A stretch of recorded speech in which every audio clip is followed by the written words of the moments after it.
Good morning and welcome to The Street on BNN Bloomberg. I'm Roger Peterson. Thank you very much for joining us. And also joining us this hour is Colin Chazinski, Chief Market Strategist at SIA Wealth Management. In 30 minutes, Victoria Sopik, founder of and CEO of Kids & Co, will be here with more than 150 locations across Canada. She has grown a child care empire. We'll talk about that, how it works with business. Also, we want to hear from you this morning on First Call. Reach out with your questions, and we'll have Colin Chazinski answer as many of them as he can at the end of the show. The number, 1-855-326-6266. We'll open the phone lines in about 30 minutes. And, of course, you can always email us as well. First Call at bellmedia.ca. Now, some of the stories we're tracking for you in the BNN Bloomberg newsroom.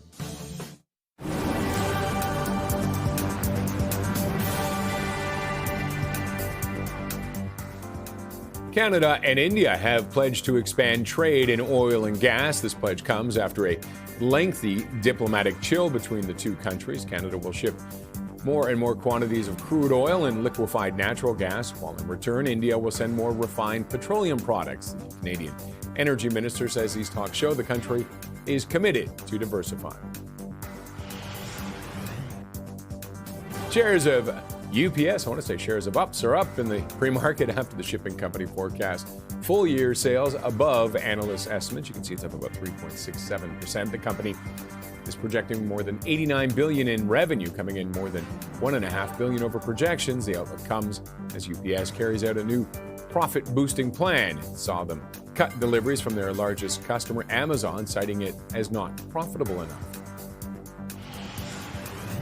Shares of United Health are falling again. They have been struggling. Look at that. They're off nearly 16% right now in the pre-market. The healthcare giant is forecasting a decline in 2026 revenue, marking the first annual contraction in more than 3 decades.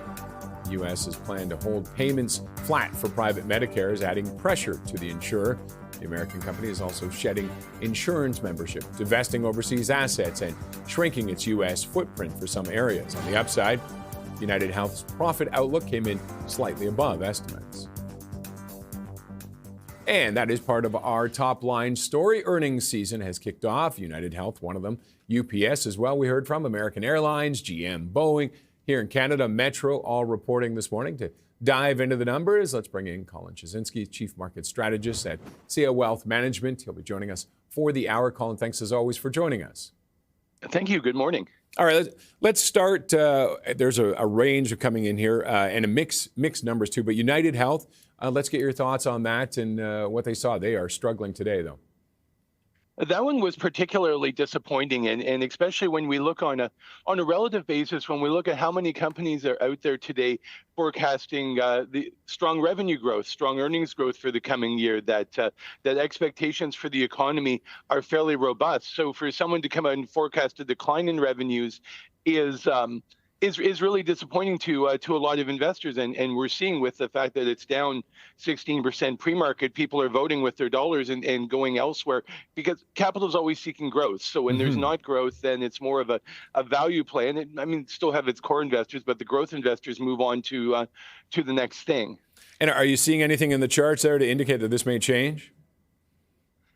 This is quite a change. It's a fairly abrupt change for the shares, and it's probably going to take 2 or 3 days for it to shake out. As is often the case when we get disappointments, you kind of get the first day where you get the really super fast money moves, and then the second day you will get a follow on from that from people who look and go, oh my gosh, my stock went down 15%, and then the third day is kind of the settling of, and then it kind of makes its way from there. That's fairly common reaction to negative shocks, and we see this play out many times over the course of an earnings season.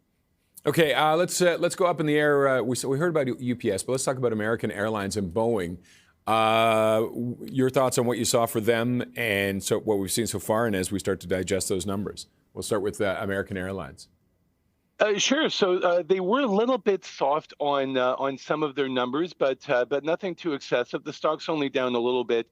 I'm seeing down about 1.8% pre-market. Yesterday it fell about 5.8%. So it's possible that a little bit of disappointment might have already been priced in. And it's always important when we look at earnings reports is that they're relative to expectations. If you have something that's had a huge rally ahead of an earnings report, expectations have been built up. Whereas if something comes down then before an earnings report, then expectations have softened a little bit. So that might be helping them today. So overall, American, not a bad quarter, but it was a little bit soft around the edges. And airlines are always so. What is it? If you want to make $1 million in the airlines, invest $10 million. It's always an interesting place to be, isn't it? It's very volatile. It's a very volatile sector. It's one of those ones where, yeah, you can make a ton of money or you could lose a ton of money. Okay, and staying with it though, Boeing though, I was looking at their numbers briefly. Some good numbers by the looks of it. Yes, it looks like overall they exceeded expectations by a lot, and their guidance was solid as well, which was quite encouraging for a stock that has had its ups and downs over the years. And one last one we want to look at before we head into a break. General Motors had their numbers out, and they're making their money old-fashioned way, big old American Detroit steel. They've gone back to the big cars. They're happy with that. That's where their money is, it seems like. And the numbers weren't bad, I don't think.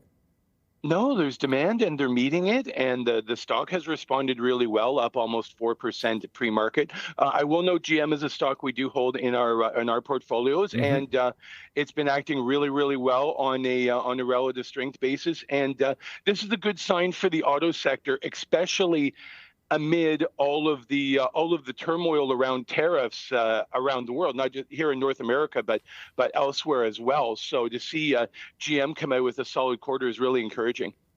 And any concerns? Like, I mean, they talked about, like I mentioned, they just want to go for the big machines, the Escalades and the Suburbans and things like that. But they're shying away. They said they have some hybrids coming on, which seems to be the direction a lot of people might be going when it comes to the auto industry, as opposed to all electric.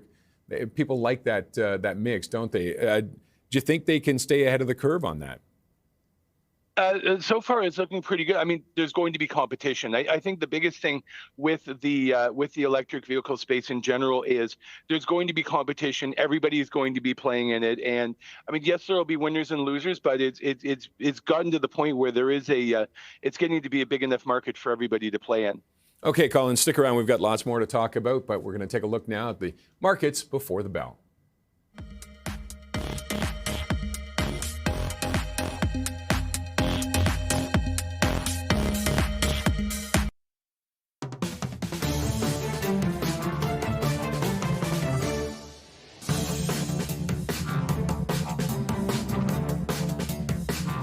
Let's see how things are shaping up on the markets. We'll start with U.S. futures. The Fed meeting tomorrow, of course. Big tech earnings coming out.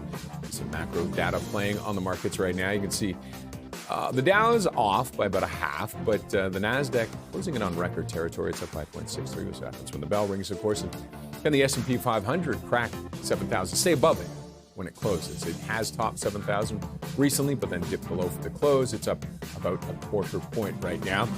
Over to Asia now. Strength of the yen was weighing on the Nikkei, but look, it's bounced back. It's up by 0.85%. And in China, a risk cap appetite and capital returning, driving China markets. We jumped a little bit, but they were doing all right as well. There we go. We're back to it. You can see the CSI 300 is a wash right now, but the Hang Seng up by 1.35. Now we'll go back to Europe.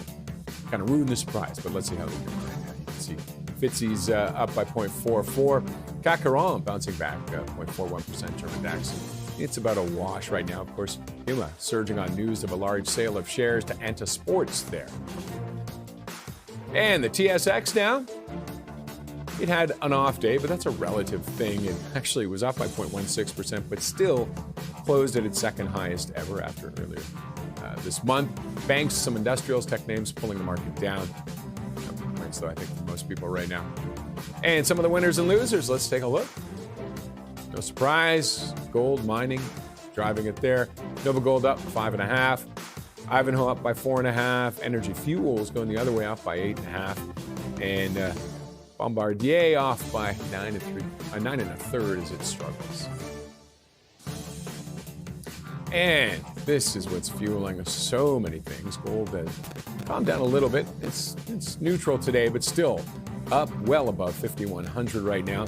Silver, look at where silver's at right now. Even though it's off today by about 2.5, it's still at $112. Late in mid-December, it was at about 70, 72. And copper still hovering around that $6 mark, just off slightly today by a little under 2%. And taking a look at oil. Western Canadian Select off yesterday by 1.3%. The spread, 14, still running above that 14 to 15 barrel that it was last year. And take a look at WTI as well. And it's back solidly above 60, up by 0.3%. All right, as we get into earnings season, Colin Jasinski, Chief Market Strategist at CEO Wealth Management, is with us on the street. And Colin, we were talking American. Let's talk Canadian now. There's some companies coming up this week. First up, what should we start with? CN? You want to? We can do that. Is that good for you? CN or CP? Which would you like? CP? Let's look at both. I mean, Okay. the railroads together, I think, is important. And when we look at tariffs, when we look at the economy, the railroads are kind of one of those sectors that are like the banks. They're kind of in the middle of the whole economy because especially the railroads are moving everything. Mm-hmm. So whether it's agriculture, whether it's goods, and so on. And so they give you a read on what's happening in various aspects of the economy, but at the same time, both of them also have cross-border operations. They both have operations in the U.S. as well. So when trade is moving back and forth across the border, the railroads are moving a lot of it. And so what's going to be important for them is how are they managing it? How is the economy holding up for them? And have the dispute over trade and tariffs, what kind of an impact is that actually having on the movement of goods cross border? And I guess it's interesting on that because if things were to change when it comes to goods going back and forth across the border, they might still be moving within the two countries though. And the opportunities might lie there. Absolutely, no question about it, and so that's what that's the kind of things we'd be watching for is comments on exactly where are goods moving to, and has there been any impact on volumes and things like that? Have there been shifts? It's important. And I'm not sure if you can see. Can we pull that CP which chart we do have up? I think we have the CP chart up. Can you pull that back up, Colin? When you're looking at that, can you see that chart? What are you seeing today? I mean, it's off 13% for the year. Do you see it still heading? Can you see it? I can't see the chart at the moment. I'm sorry, I'm not seeing it on my Okay, feed. no worries. We'll stay away. I won't put you on the spot though. We're having some tech issues with that, but it's been on that. Problem. We had that spike in April and May, like everything, or the drop in April and May, like everybody else, and then it bounced back. But now it's been on a continual downward trend. I was just wondering if you could look at that and see where it was going. Yes, I can. I've got a chart up now, and Okay. yeah, I mean it has been drifting. We can see it's kind of starting to hang around the $100 level. It looks like there's support in and around about 94 is where it is. And so what I'm watching for now is does that hold? Prior to that, we had a long uptrend in CP. It's been drifting for almost a year now. And so, yeah, what we want to keep an eye on is does that kind of 94-ish hold and give it a base that it could build off of, or does it continue, or does it break down? If it breaks down, that would be a very troubling sign for the economy. But if it holds, that's a good sign. Okay, let's get a couple more in there. Rogers Communications, I believe, is coming up this week. Their guidance, just looking at one report, said it's likely a beatable guidance that they're doing conservative, but I think their numbers they were doing well. Yeah, so far this is another one where it did have a nice run through the summer of last year. It's just been consolidating, again hanging around the $50 level, and we'll see what comes from earnings. Rogers is a stock that has been a long-term underperformer in the Canadian market, and it did start to show some signs of life back in last summer. So we'll see if that continues or not. Okay, and one last one. I think Metro, they came out with theirs already. I don't know if you had a chance to look at them or not. Adjusted earnings per share, just reading this quickly, $1.16 versus $1.10 a year over year. Adjusted compared to estimate of $1.20. Earnings per share, $1.05. compared to 116 last year. Sales were right in around the estimate, 5.29 billion to 5.27 billion. I mean, the food is interesting right now, isn't it? That industry. Absolutely. I mean, we've seen huge inflation in food prices over the last number of years, including the last year, and what's important there also is just they did disappoint on earnings, so we will see if they go up or down. Like at this point, we can see we're kind of in a range now of about, let's call it 92 to 108, and the stock's kind of sitting near the middle of it. And so which way does it go from here? So it's been hanging around the middle. As you mentioned, the numbers are kind of mixed because sales were okay and earnings were soft. And so we'll see which way it goes from there. But that's kind of the range that it's been hanging around for the last little while. And does it have that feeling that it might be hanging there for a little while longer? It does so far, based on the fact that the numbers are still mixed. And as you say, it's a difficult time for food retailers. Okay, we'll leave it there for now, Colin. Thanks as always for joining us. Colin Jasinski, Chief Market Strategist at CEO Wealth Management. He's going to stick around because we're going to talk about Mag 7 stocks and why they are on his radar.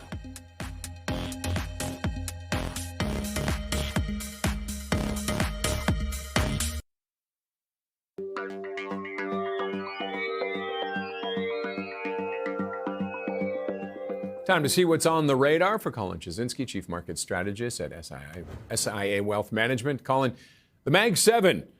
Everybody's talking about the Mag 7. Why is it on your radar? It's on my radar this week. Well, two reasons. Generally, they're pretty much always on everybody's radar, given that they're some of the biggest stocks and they really drive the market.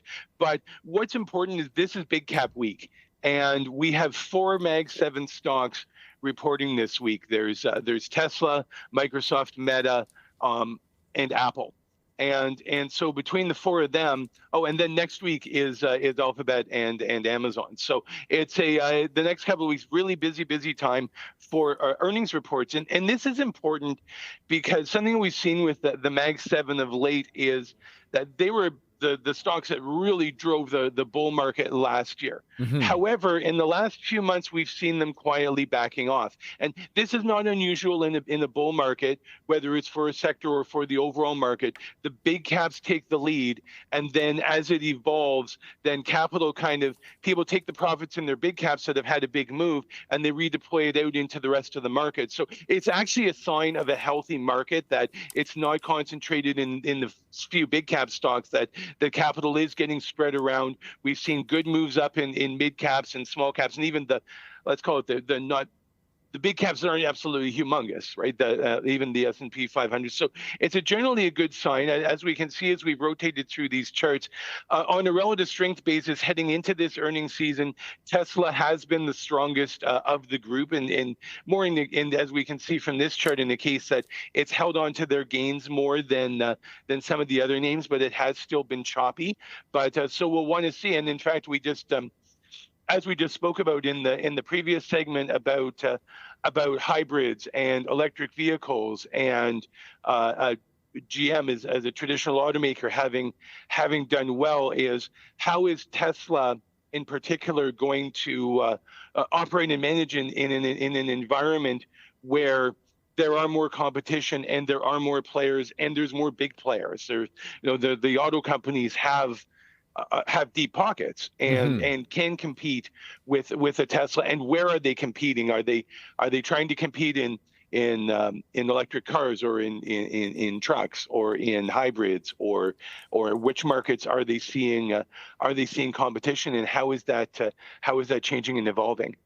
And those challenges are there for Tesla. And what about Microsoft? What are they facing? What are they looking at right now? Just generally speaking, that's ongoing competition. But one of the things we've seen is that in technology, the focus has been more on AI. So how is Microsoft managing the challenges of that that the traditional software operating space is not getting all the attention right now. It's the new developments, AI, where people are spending tons of money. That's the side of the market that's getting the most attention, capital, and capital from investors. So it's for Microsoft, it's a matter of how are they managing through that, and what are they doing to face the challenges of growth and competition in the AI space? How is that going to? How are they working to have that benefit them relative to other companies? All right, let's talk one Canadian one that has just been getting beat up. It seems like lately, Celestica. Celestica has had its ups and downs. It's been an incredibly volatile stock. It's had huge runs, but at the same time, it's also had huge sell-offs. There's several times over the last year, you wake up one morning and Celestica's down 20% because it goes up so much, and it has been volatile, but it's been in Canada the core play in the AI story. If you were into AI and you wanted to play that in Canada, Celestica has been the go-to stock. So now what we're seeing with that is, so what happens with their numbers here in terms of how does that work out to the growth of AI? Because what we've seen over the last 3 months is there's been a lot of question of, yes, AI looks like it's growing like crazy, but so have the stocks. And so how does the valuations line up with the growth? And I think that's what we're going to be seeing as we look at the Celestica earnings. So when those come out, this stock has the potential to go way up, to go way down. It's been very, as I said, highly volatile, very responsive to news as well, and it has news coming. So it has the potential to be quite choppy over the next few days. Okay, we'll leave it there for now, but still here. We're going to look at how the shortage of childcare is affecting the labor market and one company's work to address it. Also, of course, our phone lines will open up soon for our first call segment. You can reach us at 1-855-326-6266. Send us an email at firstcall@bellmedia.ca.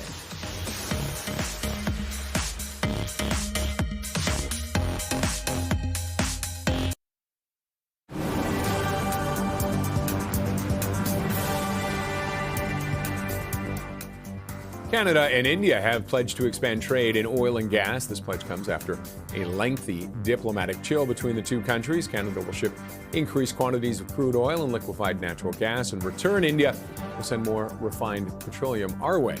The Canadian energy minister says these talks show the country is committed to diversifying. Metro saw a lower first quarter profit weighed down by the temporary closure of its frozen food distribution center in Toronto and food inflation pressures. In addition, sales from Christmas Eve will now be accounted for in the second quarter. On the upside, revenue for the grocery chain rose more than 3% with growth in same-store food and pharmacy sales, as well as online sales.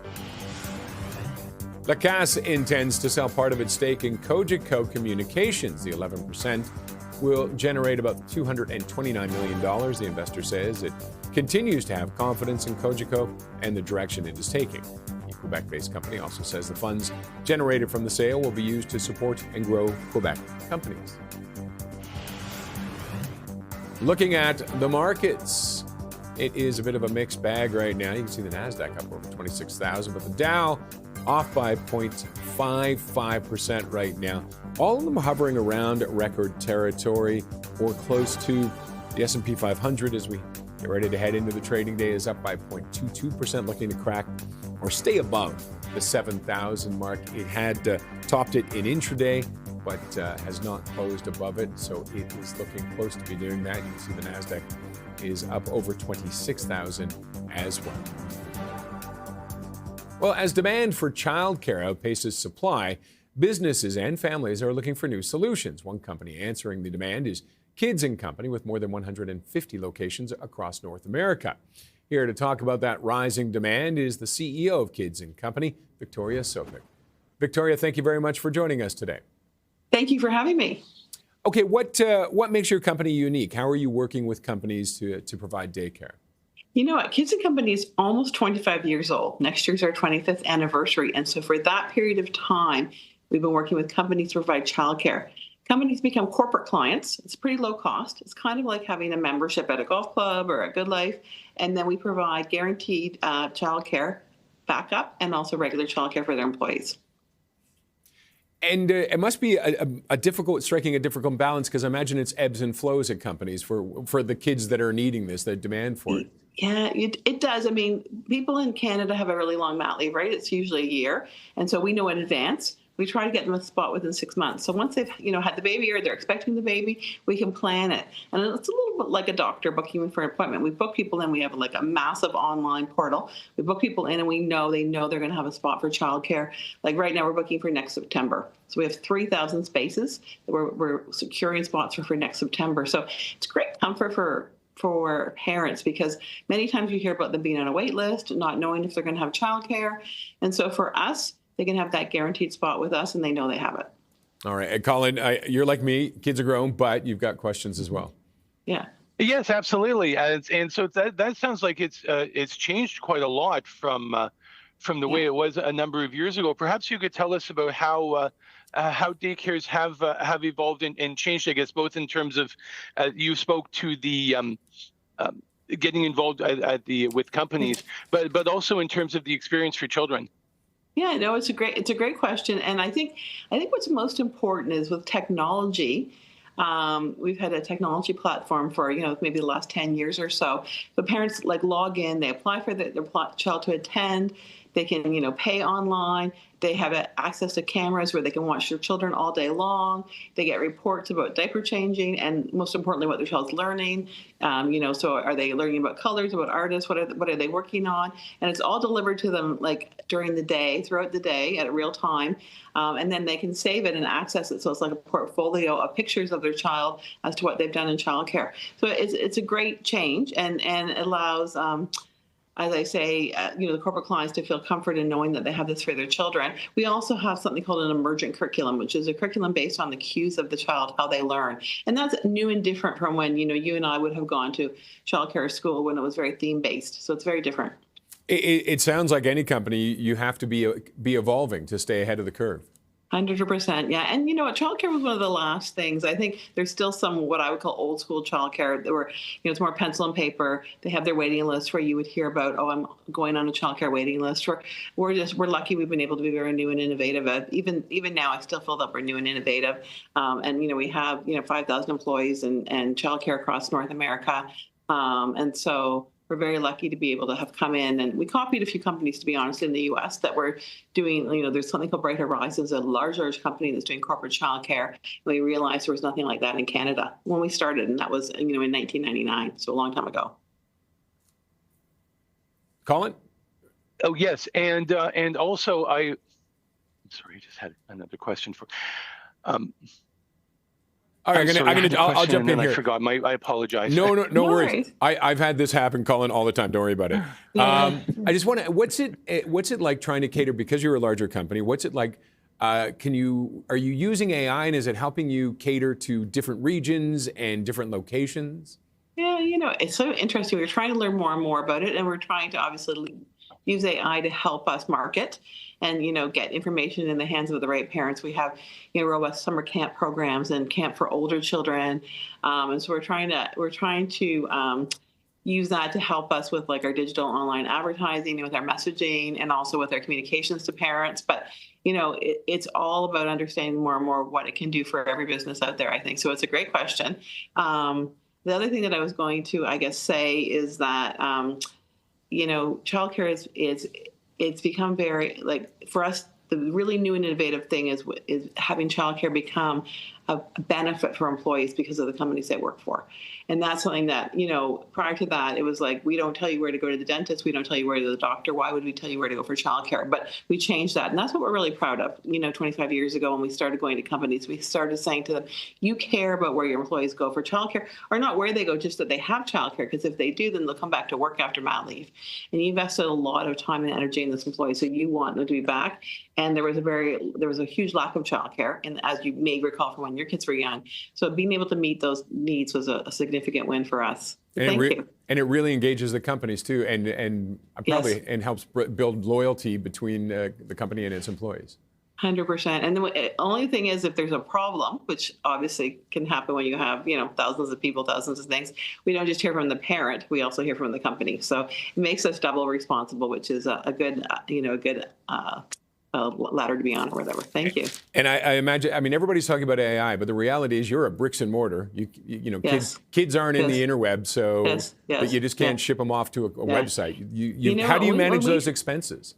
You know, when we started Kids and Company, it's interesting. One of our first, we were going around to people, talking to sort of very smart people that knew about what was going to happen in business and was this a good idea to invest, because as you say, it's millions of dollars to open every childcare center, which usually the landlord, significant contributor if they don't pay for the whole building. But when we were asking people what they thought, they said it's one of the few businesses that will not be taken over by robots.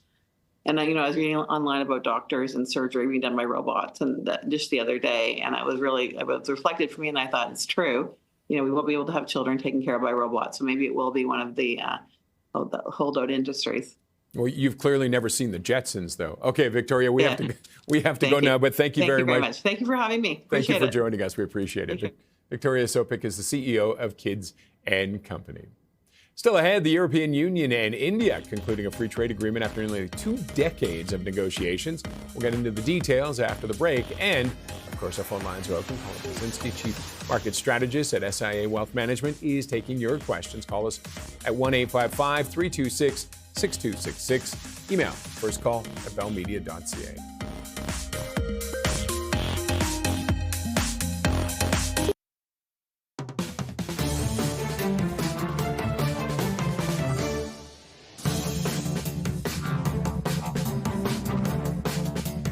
The European Union and India have concluded a free trade agreement after nearly 2 decades of negotiations. The deal is expected to double EU goods exports to India by 2032 by eliminating or reducing tariffs on 96.6% of EU goods exported to India. The conclusion of negotiations after years of halting talks reflects the rapidly shifting global alignment under U.S. President Donald Trump. Bloomberg's Oliver Crook reports. We delivered the mother of all deals. We're creating a market of 2 billion people. And this is the tale of 2 giants. And by combining these strengths, we reduce strategic dependencies at a time when trade is increasingly weaponized. Well, you heard it there from Ursula von der Leyen, the mother of all deals, and the EU really trying to take a victory lap about this in terms of how much market access this grants European companies, because, of course, India is notoriously one of the nations with very, very, very elevated trade barriers, and this goes some distance in reducing them. So if we look at the actual numbers of what this will hopefully deliver, according to the EU, it will eliminate or reduce tariffs on 96.6% of EU goods exported to India. The EU, in turn, will eliminate or reduce tariffs on 99.5%. We should say that that figure is a little bit misleading because it is certainly going to reduce some of them and remove some of them. But again, when you're reducing barriers from 150%, that does not necessarily eliminate them. The EU claims that it's going to double EU good exports to India by 2032. And I'll just go through a sort of snapshot of some of the things as targets for the Europeans. So car tariffs are at about 110% at their highest level. Those can go as low as 10%. They're going to abolish tariffs on car parts. Machineries at 44%, chemicals at 22%, pharma at 11%. Those will be mostly eliminated. We also are very concerned and concentrating on the farmers and, of course, agriculture. The average tariffs on agriculture going into India are over 36%. Those will come down. Wine, something for France there, 150% down to 75%, eventually 20%. Olive oil, something for Italy, down from 45% to 0% over time. That being said, of course, one of the big concerns for the European farmers is that their own sort of produce and their own products are protected within Europe, and there are provisions for that within this agreement. For example, beef, chicken, rice, sugar are all excluded from this trade agreement, and of course all this sort of health and safety standards for food products will also have to be maintained from the European level. So again, the idea with many of these tariffs, they will not go into effect on day one. They will go into effect over a progressive period of time, sometimes 5 years, sometimes 10 years. This still needs to clear the hurdle of the European Council, European Parliament, and some other sort of legal amendments. But again, this is for the Europeans a major step forward, and again, a major signal to the President of the United States that basically multilateralism is not dead, and if you cannot trade with the United States, you're going to have to go and trade elsewhere. Coming up, Cantor Fitzgerald initiating coverage on 19 fintech stocks. We're taking a closer look at this very notable call after the break.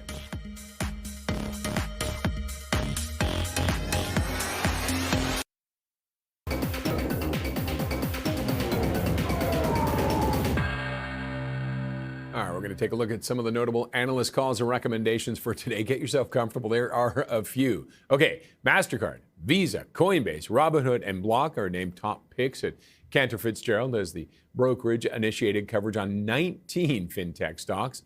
Analyst Ramzi El-Assal says blockchain technology and AI are fundamentally reshaping the decades-old financial plumbing by which money and assets are moved across accounts, balance sheets, wallets, and jurisdictions. Adding that the sector champions require exposure to 4 disruptive areas: stablecoin, agentic, real-world asset tokenization, and/or embedded finance. Now, along with MasterCard, Visa, Coinbase, Robinhood, and Block, Cantor Fitzgerald initiated Adyen Fidelity National Information Services, Corpay, Automatic Data Processing, Better Home and Finance Holding, Remitly Global Strategy, a firm with a recommendation of overweight. Now, Cantor is neutral rated on PayPal, Global Payments, Fiserv, and Wex Inc., while it's an underweight on Western Union and Paychex. For more on all of this, we're going to bring Colin Chazinski, Chief Market Strategist at SIA Wealth Management. Colin, did you get all those? Most of them. It's quite a list. It's quite a long and extensive list. And fintech is an area that has been growing more rapidly and getting a lot of attention. And so it should. I'll begin with SIA is a fintech company, and we've been using financial technology for over 20 years in terms of analysis and stock selection and risk management. And there's a lot to offer for investors and companies from using technology to help with decision making in finance. So it's and we can see where they seem to have focused on primarily is on the credit card space as well as some of the other financial related companies. But it's a very much a strong growing area that has been it's one of those areas that it's been slowly growing over time and now really starting to accelerate in terms of its growth. Almost it takes 20 years to become an overnight success, but it's very much an area that's growing rapidly and is going to be much more important going forward. Okay, we've got lots more to talk about with you. We're going to get some people asking questions for you, but stick around. Colin, thank you as always. First up, though, Prime Minister Mark Carney met with Ontario Premier Doug Ford amid criticisms over the recent trade deal with China. CTV's Abigail Beeman has more. We're going to put on his tab. Pizza topped with pleasantries. Very productive meeting. Very productive. It's all about Team Canada. Yeah, all about Team Canada. A sharp contrast from Ontario's premier calling the Prime Minister's Beijing deal terrible. It allows 49,000 EVs into Canada in exchange for lower canola tariffs. Did you guys make up? Well, we never had a problem. And yeah, is there differences? Sure there is. But I can tell you one thing, we agree on 99% of the stuff. The industry minister also meeting Doug Ford in Toronto. We can't just have an auto strategy in a bubble in Ottawa. We need to work with the Premier. We need to work with everyone. Promising a new auto task force. I'm very confident as we sit down and we move forward, we're going to make sure that we'll protect the sector. While in Ottawa, we got a response from the Prime Minister to one of several weekend swipes from Donald Trump. He relaunched his old insult for Justin Trudeau and called Mark Carney governor. In this role, you get called a lot of things, a lot of time, and I'm not going to comment on every tweet or truth or comment from whoever. So I can handle it. And the minister responsible for Canada-U.S. trade offered a rare glimpse into talks as CUSMA, the North American Free Trade Deal, is up for review this year. I was reassured that Ambassador Greer understood very clearly what the agreement is and what it's not. Saying he reinforced to U.S. Trade Representative Jameson Greer Canada is not pursuing a free trade deal with China. What was reassuring is his clear desire to work with us and Mexico in terms of a review of CUSMA.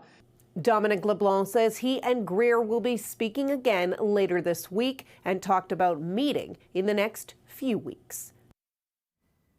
All right. When we come back, Colin Jasinski, Chief Market Strategist at SIA Wealth Management, takes your questions on First Call.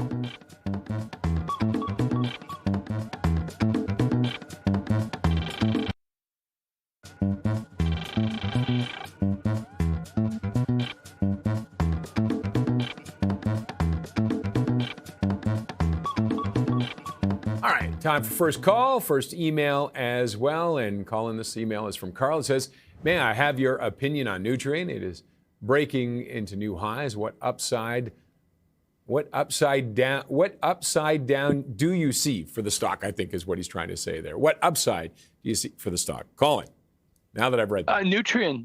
Yeah. Oh, sorry. Thanks. Nutrien's had a great run, and look at that. It was trending sideways for quite a bit of time, and now it's really started to break out here, and it's looking really strong at the moment. It's having a good run here.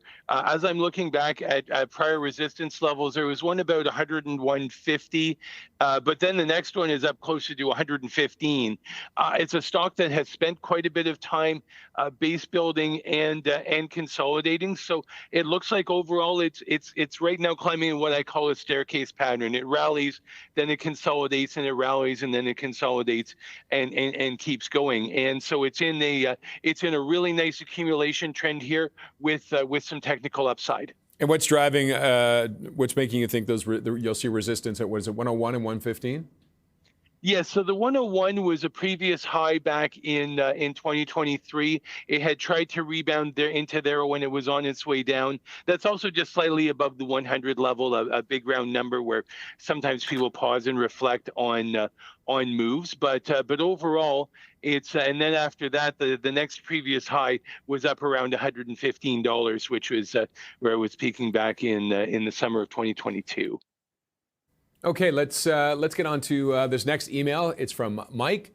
It says, good morning, Roger and Colin. Can I get your opinion on a new position in Super Microcomputer, SMCI? Thank you. I love that name. Sounds like either a song or some kind of a movie. This stock's been pretty beaten down. It was not that long ago. It was up at back in the summer in July, it peaked around 61.50, and it's now down below about 30. So literally has been cut in half. So we can see here, though, it is at this its year-long trading range. It's near the bottom of it.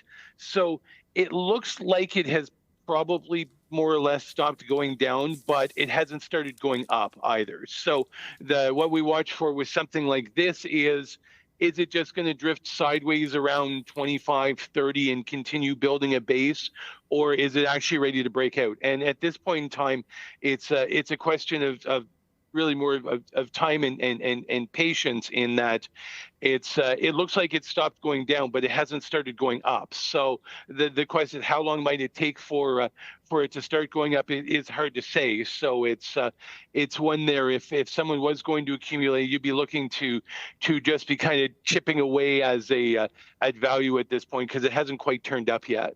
And I might be getting ahead of myself. I know you're waiting for it to turn, but with that 60, you see it came up, sat up around there about 3 times, and then couldn't punch through. Absolutely, it had a big run. There's obviously massive resistance there, but it's also a long way away. I mean, as I said, we're down around 30 right now, and kind of seems to be stabilizing in the 25 to 30 range. The question is, does it keep traveling towards 20 or break out? And at this point in time, we just don't know, and we just don't know how long it's going to hang out in this kind of range. Okay, let's get another email in here. This one's from David. It says, what is your opinion on Constellation Software today? Is it a good buy, or is it risky, or has it bottomed? That is a really, really great question. So the answer is... That's what we're asking you. Yes, indeed. It does not look like it has bottomed out yet. It has had another one that's kind of almost been cut in half over the last year, down to 2,700 from 5,000. And but at this point in time, it still looks like it's under distribution. It doesn't look like it's bottomed out. Maybe some support there around 2,700, maybe 2,500. We don't know. At this point in time, we just don't know if it has bottomed out yet. So it seems early from a technical standpoint. At this point, it's still under distribution. Okay, and where do you see that support coming from at 2,500? 2,500 is another round number, basically, that it did, and also you're kind of about halfway down from where you peaked near above 5,000. So 2,500, I just see it as a round number. Yeah. Same with 2,000 at this point in time. There's nothing really has come in to show us where we might get support. So and it's dropped off pretty substantially over the last few months. So at some point there might be some value. We just don't know where that's going to emerge yet. And it had that kind of that level flat spot for a little bit, and then suddenly has taken that recent dip. It really did. It's like the bottom fell out from under it. It was quite shocking, honestly, how much it came down. And it's a funny thing. It's a stock that we used to own in the portfolio, and as its relative strength deteriorated, we rotated out of it, and it has underperformed in the last number of months, and it has stayed out. It's been in our what we call our red zone, the lower half of the market for several months now, and it's just been underperforming on a relative strength basis, and we see how that's been playing out in the stock itself. Okay, we're going to wrap it up there, Colin, but thank you as always for joining us. Thanks very much for having me. Colin Chazinski is Chief Market Strategist at SIA Wealth Management. He's joined us today. Andrew Bell's up next with The Open. The markets will open about 30 minutes from now. Have yourself a great day.